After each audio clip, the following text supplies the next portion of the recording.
So I would like to I'd like to welcome everyone to another a special edition of Over Yonder, where we normally talk to artists and scholars about working while social distancing, but we took the time to honor the life of Justice Ruth Bader Ginsburg. And when I was thinking about how we might have a conversation about the impact and legacy of this phenomenal woman, I couldn't think of anyone more appropriate to have that discussion with than Jennifer Coffman. So I'm going to say a little bit about Ruth Bader Ginsburg, and then I'll introduce Judge Coffman. So Ruth Bader Ginsburg died on September the 18th after serving for many years as a Supreme Court justice. She was an advocate for women's rights and a noted scholar. She was nominated to the court by Bill Clinton after serving many years on the DC Circuit Court. She was known for her dissents and shaping the court's decisions in a way that mitigated conservative swings away from the protection of the rights of women and other minorities. And Jennifer Coffman, also a Clinton nominee, is a now retired federal judge and former chief judge of the Eastern District of Kentucky. She's a super cat, which is what we call them in the law school when you have an undergraduate degree and a law degree from the University of Kentucky, where she also earned a master's degree. And Jennifer Coffman, before ascending to the bench, was also an advocate for women's rights and really a fierce fighter against the exploitation of workers in Kentucky. So welcome, Jennifer. Thank you for doing this. Thank you very much, Dr. Price. It's so nice to be honored this way. Yeah, well, the first thing I would just ask, what are your sort of immediate thoughts when you think about Justice Ginsburg? You know, the first thing I thought about was one afternoon a few years ago at a chief judges meeting, several of us women who were chief judges, federal district judges, stole away to the Supreme Court and spent a couple of hours with Justice Ginsburg around a conference table. There were about 15, I'd say, maybe fewer of us, and we simply asked her questions and she held forth. And that afternoon, I got to know her on a level I had not known her before. I had actually met her in 1994. We both went on I went on the bench for the first time, and she went on the Supreme Court bench in October of 1993. And I met her in 1994 at a judges meeting in Washington, D.C. It was at a social gathering, and her personality at that time was far different than the personality I saw that afternoon with the women chief judges. And so it is that afternoon that I treasure and that I will always remember about her. So one of the things that I think is interesting, although you're a generation behind Ruth Bader Ginsburg, and you also, knowing a little bit about the history of the University of Kentucky College of Law, you also entered the law school at a time when there were not, at least not the numbers of women that we see now. So our entering classes are somewhere around 48 to 50% women. But that was not the case when you went to law school and when Justice Ginsburg went before you. Can you talk a little bit about what it was like being one of few women in law school? Well, Justice Ginsburg, was about 15 years older than I, but I waited a few years to go to law school. So I may have been, instead of 15 years, I may have been closer to 20 years behind her.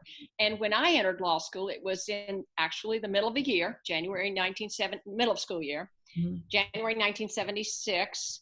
And I finished in 2.5 years. And in my class, the proportions were almost 50-50. We were approaching 50-50.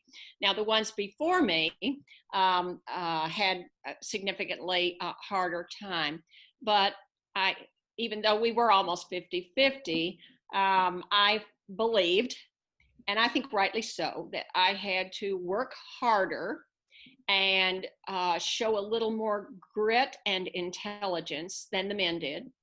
I could tell lots of little vignettes from law school, but overall, I just thought I had to work harder. And so I did several extracurriculars, mainly two that I thought were important. One is writing on to the law review, and I actually published 2 articles on the law review. And in addition, I did what we call moot court at the law school, which is, and you, Dr. Price, know all about this, but I'm thinking some people watching may not. We write briefs on a particular problem, and we have a team, and we argue that. At that time, we argued our last argument to the Kentucky Supreme Court, and they actually listened to us and graded us accordingly and helped us a lot. So I did both the writing component and the oral advocacy component. Most people didn't at that time. And so I just thought I had to have a stronger record to show that I could do more when I got out. One of the interesting topics of conversation that I've seen in the aftermath of the death of Justice Ginsburg is a real question among younger people as to whether or not the courts are a place for social change. And many people have seen the documentaries on Justice Ginsburg and the movie, the now feature film about her life and the cases that she argued. But as a person who has seen the courts both from the side as an advocate and as a judge, do you believe that the courts are a real place where we can make change, societal change? Well, as someone who represented plaintiffs, primarily plaintiffs, for the first 15 years of my law practice, I would say yes, the court is or was an avenue for social change. I started practicing law in 1978. For the first, I practiced for 15 years. In the first part of that time, I represented almost all teachers. And if you know anything about employment law and constitutional law, you know that a lot of the constitutional rights that were established in the field of employment were gained on the backs of teachers litigating. And free speech rights, discrimination rights, and so forth. Now, my work could not have been done had Ruth Bader Ginsburg not preceded me. She argued, I think, 6 cases in front of the Supreme Court and won 5 of them, and her work focused on sex discrimination. And I frequently cited her work in my briefs. So if she hadn't done what she did, I wouldn't have had the opportunity to do what I did. I represented teachers and later some other plaintiffs in sex discrimination, religious discrimination, and other sorts of discrimination cases. And that, if you're the plaintiff's lawyer, does help to nudge the frontiers and the barriers of social change. So yes, I think it can be done. I think it's getting harder and harder for various reasons, but I think it can be done, at least in the employment field. When I was on the bench, I guess I became less hopeful about the courts as a place for social change. And I think that's because my horizons expanded when I was on the court. And instead of just doing civil cases, I also did criminal cases, did a lot of sentencing, of course, and mandatory minimums were in place when I was on the bench. That was all eased up toward the end, I guess toward the second half of my tenure on the bench. And I became less hopeful about the courts as an avenue for social change. Also, if you're on the bench, you see a broader swath of cases, not just a broader swath in terms of civil versus criminal, but also even in the civil arena. Mine had been almost all employment law. And so, except for the first few years when I did a smattering of general cases, domestic relations, and so forth. But I saw a broad swath of cases, and you see that people pay for good justice. Sometimes the outcomes are the outcomes in cases lean toward those who can afford to pay for better lawyers. So I guess I became less hopeful toward the end. I still think there are areas in which social change can happen in the courts, but I believe that there are other better avenues now. If you could, um, as you look at the life of Ruth Bader Ginsburg and your own experience, and you know, in all avenues of the law, what are the important lessons you think you might tell younger people who are coming along, thinking about a career or being an advocate of some kind? What do you think are the lessons from both Justice Ginsburg's life and from your own life as well? Well, I learned a lot of lessons from Justice Ginsburg. I've done a lot of reflecting over the last couple of days. I heard Nina Totenberg talk about her on NPR.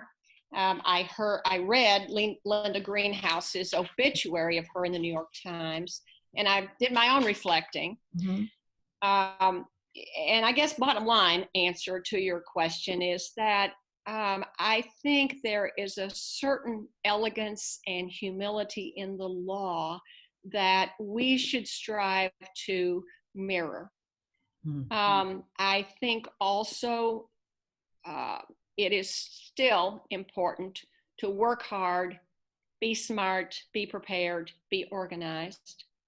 I think that it's important to think about your role models and your mentors. Mm-hmm.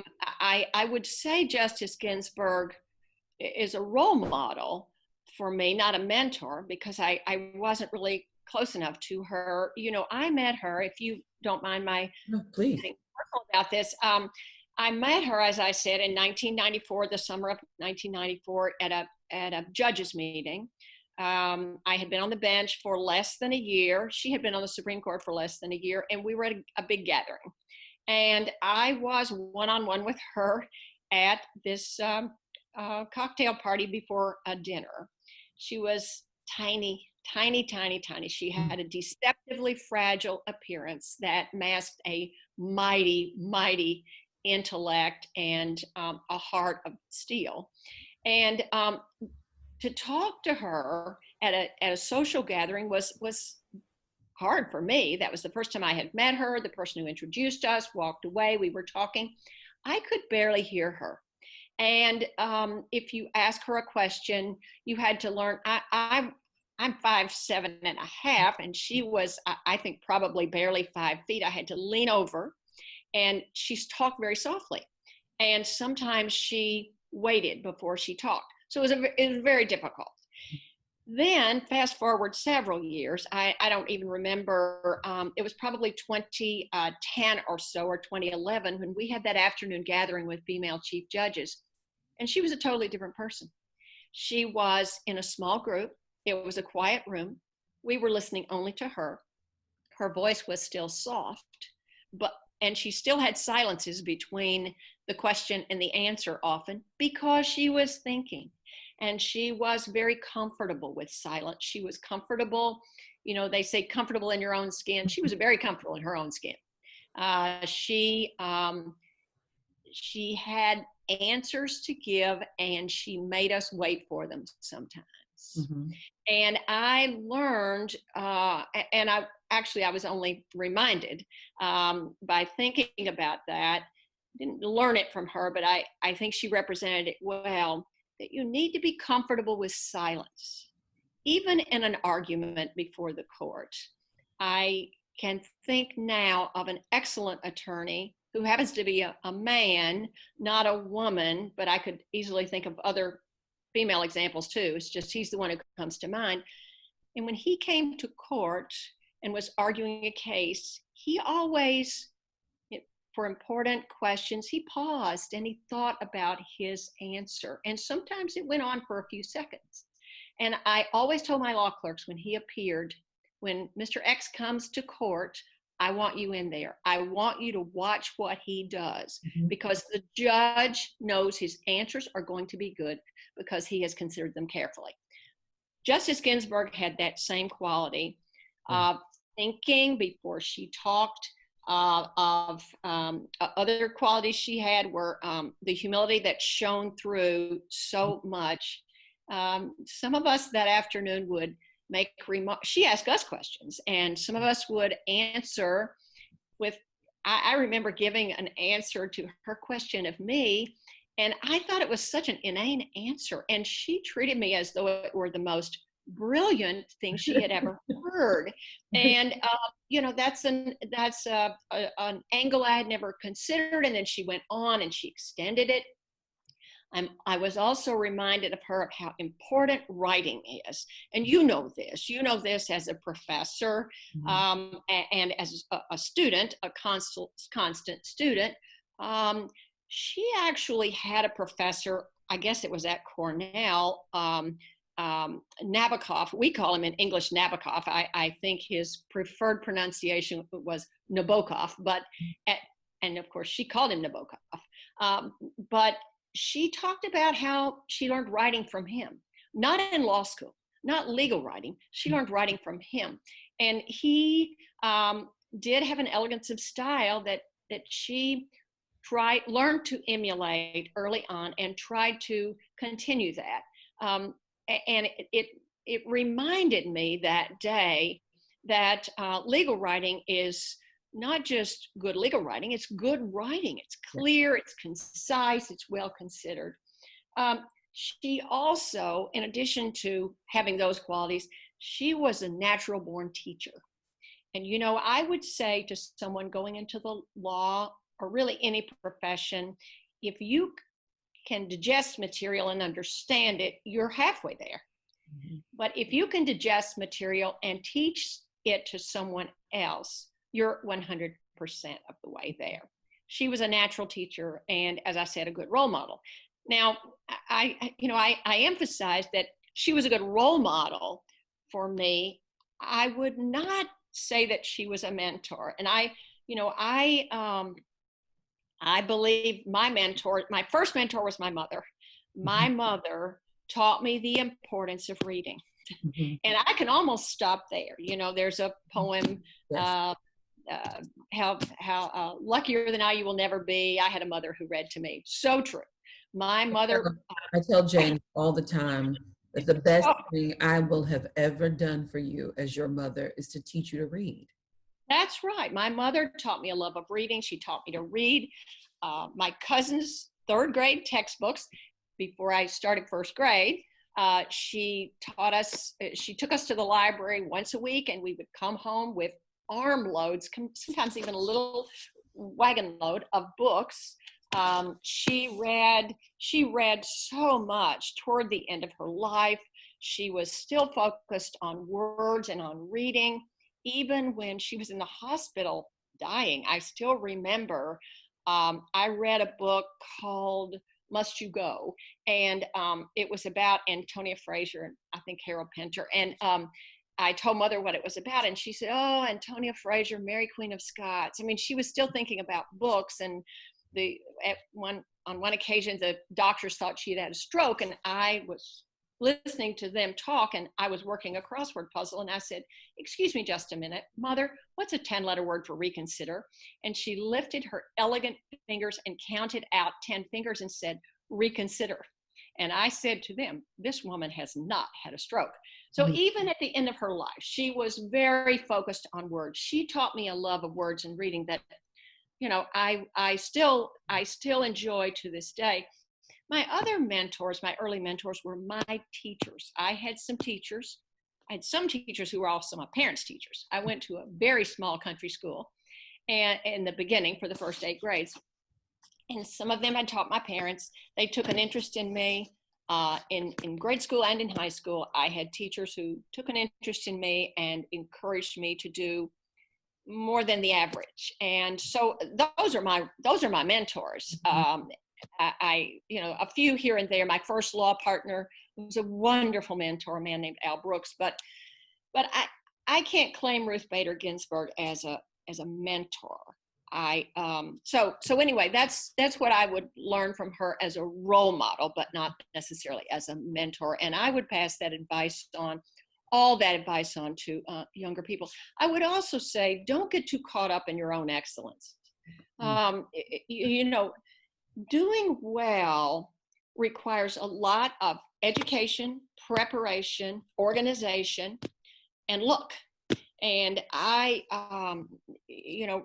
back about 3 or 4 years ago, Ruth Bader Ginsburg wrote something that I reread in part this weekend, and she talked about timing. And someone asked her how, or maybe she was just writing this article, and she was talking about the cases she argued in the 70s. And she didn't talk about how wonderful she was. She said rather how fortunate I was to be alive and a lawyer at a time when the courts were willing to be receptive to arguments that words to this effect, that would elevate gender discrimination to a constitutional level. Well, I was the first female federal district judge in Kentucky, and I would say the same thing. How fortunate I was to be alive and to be a lawyer at the time when someone told me this happened, and I don't know whether it's true, at a time when the president said to the senators, if you've never had a female, your first appointment is going to be a female. I do know that Senator Ford, who approached me about the position, was very focused on having a woman, and he referred to me as his shining star, and I think he was quite proud of putting the first woman on the bench in Kentucky, on the federal bench in Kentucky. So you need all those things. You need the humility. You need the hard work. You do need some great mentors, but you also need a little luck and a little good timing. Timing is everything. Long answer to a short question. No, that's great. It's great. My last question is, the Supreme Court is now, Supreme Court nominees have become increasingly a politically fraught process. And I cannot imagine, even when we look back over the history of the court and what its role should be in those early years of the Republic, that there could be as big a potential fight around what is appropriate or the politics of the court as we might have right now. But if we step away from the politics, can you give us 3 characteristics you think that we should think of as citizens about what in your opinion would make a good Supreme Court justice? Well, it's hard to step away from the politics, first of all. Haven't we become crass that people are even discussing all this rancor before even an hour elapses after she died? Now, I heard about it a little late, but from looking back, it looked as though all that kicked in the beginning. What attributes make a good judge, I guess, is what you're saying. And I would say one thing is a solid track record. I think I mentioned the importance of timing and my going on the bench, and I had tried a lot of cases. And if I had not had that record, I don't think that Senator Ford would even have considered turning my name over to the White House. So I think you have to have a proven track record, and to me, someone who has been a trial lawyer and understands what it is to actually try a case and make a record makes the best judge. I don't mean to cast aspersions on any of my federal colleagues or my local colleagues who never tried a case, but as a lawyer, but I think they make the best judges. So I would say, Jennifer, I could not agree with you more. I actually find it offensive, the ways in which people, because you do not come out of academia, people deem you immediately unqualified to be a federal judge. And if we think about who have been the most influential judges, all of them have been trial lawyers across time. And if we think prior to probably the 1980s. Two examples. Well, what 2 examples come to mind for you immediately? Thurgood Marshall and Ruth Bader Ginsburg. That's right. Yeah. They, and of course, then going on, Felix Frankfurter, they named a brief after him, the Felix Frankfurter brief or the Frankfurter brief. But Mhm. anyway, the first thing I would say is a track record as a trial lawyer. The second I would say is that someone who will listen Mm. and hear what people have to say. Uh, if I'm in front of a judge as a trial lawyer, I don't want somebody who is thinking of what he or she will say next. I want somebody to listen to my arguments. I worked long and hard to get ready. And then the third attribute, in my estimation, is someone who will make a decision. And what does that mean at the Supreme Court level? Well, it means administratively, you have to be able to hire good law clerks, because those are the people to whom you delegate the responsibility for research and maybe even for preparation of draft opinions and memoranda. And you have to make sure you get them going toward a conclusion. You know, it's like, well, you have to be working toward the conclusion. If you're skiing, if you're on snow skis, you can't go side to side to side to side. At some point, you have to head down the hill. And a judge also has to head toward a decision. You know, what was the book with the 7 rules of whatever it is? Of highly successful people. Yeah, The right. yeah. Yeah. Number one, I think, begin with the end in mind. And the end for a judge has to be not his or her legacy, has to be make a decision. Judges are there to make decisions about specific issues, not to pontificate, not to write treatises, but to make decisions on specific issues based upon specific facts. And you can't delay that. You have to help your law clerks craft the memoranda. You have to read the memoranda. You have to assimilate all this information, and you have to put it together in a comprehensive product.